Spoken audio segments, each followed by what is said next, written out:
internet to the psychoanalysis of a behaviour. And today I wanted to talk about speaking without an interlocutor, i.e. speaking with nobody else, when you're speaking by yourself.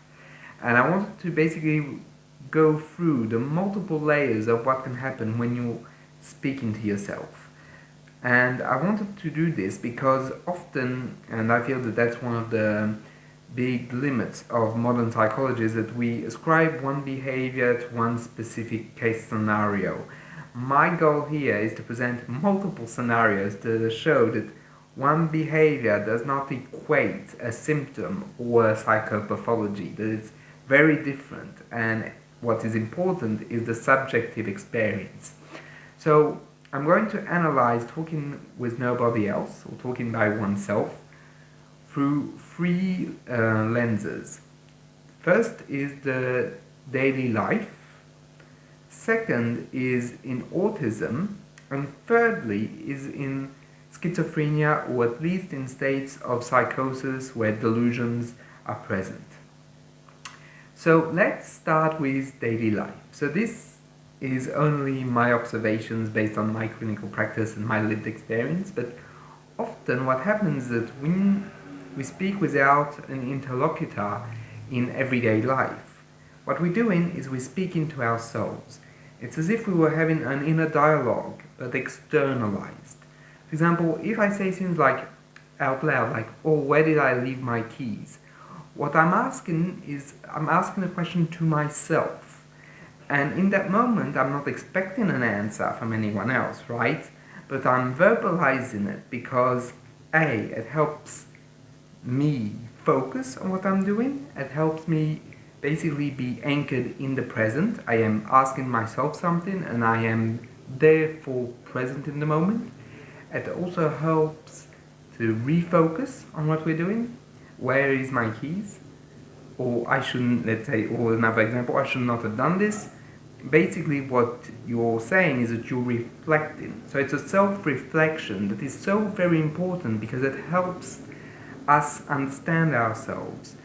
And I think that if we were to analyze the etiology, i.e. where it comes from, it most likely starts with early infancy, in which basically the child talks to oneself. Like, for example, very young children will tend to often recant their days when they're falling asleep, right, without anyone else present, or even sometimes think about the future, and they're talking to themselves. This might be also a way of basically summoning the adult within them, this adult part of themselves, that identification to the parent, which is there to basically say, oh, you're doing this, or you're doing that.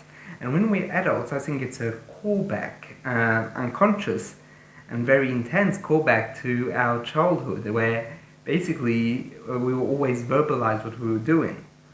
And we verbalize it to ourselves. We ask ourselves the questions during daily life. And in senses like as trivial as losing one's keys or misguiding them, one thinks about it, one postulates. Basically, one goes through the steps of thinking through the verbalization to oneself.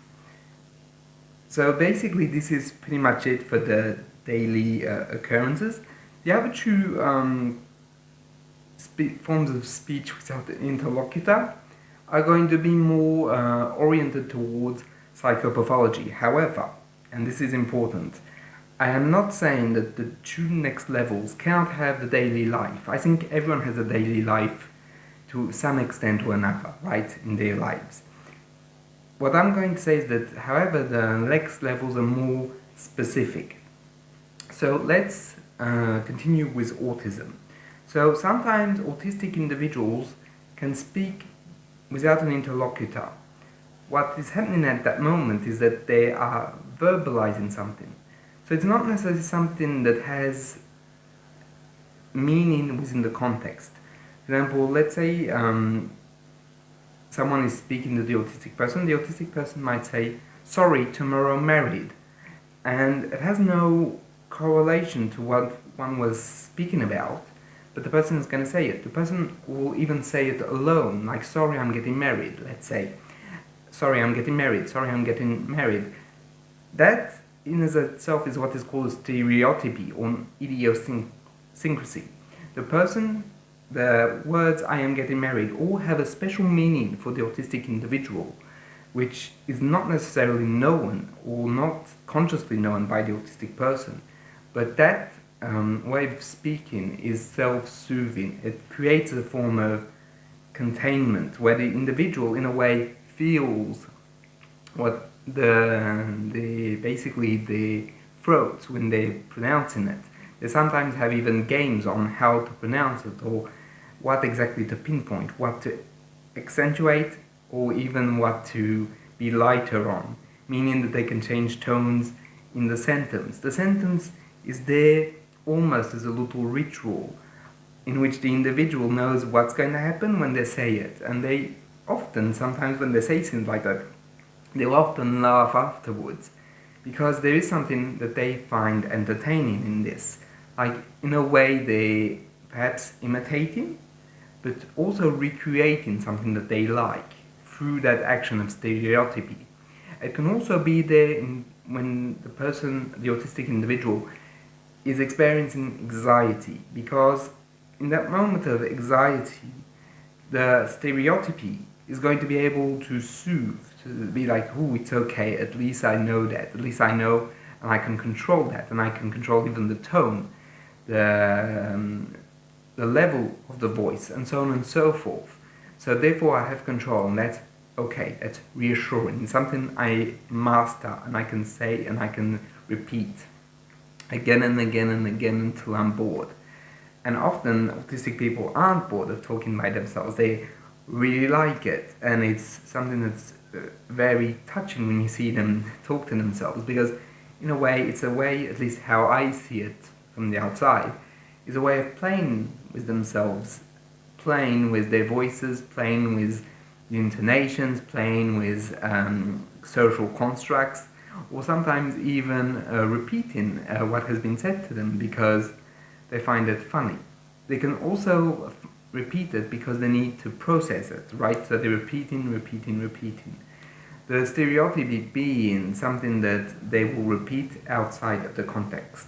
But what they're doing profoundly is they're talking to a part of themselves. They are soothing themselves through speech.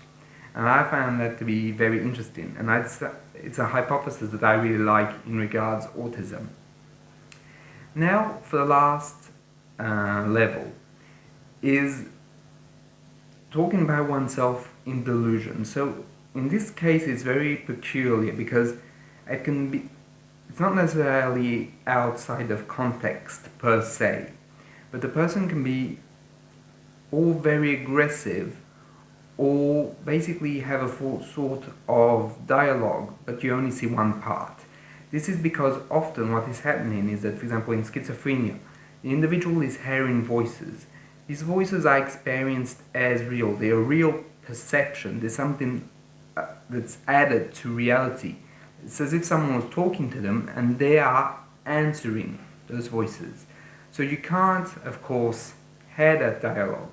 But if you were to take a step back and look at it, it would seem as though someone basically was just answering what was being said.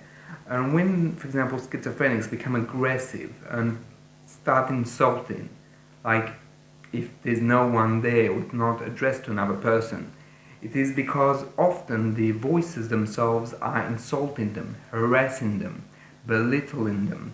Therefore, a way for the schizophrenic individual to cope, to manage, is to fight back, is to say, shut up, cut it out, I don't want to hear you, and so on and so forth. So in these cases, what happens is that the schizophrenic is speaking by themselves, but not really, because they're speaking to their voices. So in a way, they're not speaking by themselves, they're speaking to the voices. And you have to understand, and I've said this in my previous videos on schizophrenia, that voices are not to be understood as a mental process per se. It is one, but it's not to be understood as one. It's more an interpersonal dynamic. Either voice has a personality, it wants something, it desires something, be it protect the schizophrenic, or when I say protect, it doesn't mean like give the best advice or really protect, but it aims at that. It can also aim to dehumanize the schizophrenic. It can be very insulting, like you're a piece of shit, you're not a human, and so on and so forth. So it can be very threatening for the schizophrenic to hear them. That's why it's not a pleasant experience. And there's this myth, often in schizophrenia, that they enjoy their illness, that they enjoy being detached from reality. Often they don't. Often it's very, very stressful for them to hear these things, because there's a loss of contact with the real world. They might at some points not even be able to tell apart the voices from real people speaking. Therefore it's very, very complicated. And in these moments, the behavior of speaking by oneself is for the schizophrenic a way of fighting back, a way of trying to keep a form of agency over themselves against the voice. Because what you have to understand in schizophrenia is that there can be a real issue. The voice can sometimes control the individual to do things that they regret, like, for example, masturbate in public, or spit on someone, or, for example, cross the road when the cars are just rolling. So there's so many things that basically the voices can affect the mentality and the agency of the schizophrenic. And the moment where they're basically speaking to them and fighting back is a moment where they are trying to preserve their individuality. Who they truly are is at stake against the voices. And I think that that's something that's often very much forgotten in the handling of schizophrenics, that that we feel that they're aggressive for no reason, but often there is a very core element of persecution, of basically feeling harassed and feeling belittled by the voices. And that's why they fight against them. So basically that's pretty much it for the cases that I've listed. I want to say that these 3 cases are not the only ones. I'm sure there's hundreds of them, and that everyone can basically have their own take on this. I'm not gatekeeping anything, right? This is just my personal explanation. And the reason I wanted to do this video, as I was saying at the very beginning of this this video, is that basically I wanted to show you that one behavior is so different, because when you're speaking against voices, it's not the same as you speaking to yourself, and it's not the same as basically speaking because you like the sound of your own voice. So it's all very different, yet it's all the same. And that's why I find psychology so interesting, so intriguing, because the behavior cannot be absolute, and the behavior cannot be reduced to just either it is or it isn't a certain mental illness. That's why I wanted to make this video. Anyway, if you have any takes you'd like to put, feel free to do so in the comments. I'll see you in the next one. Bye.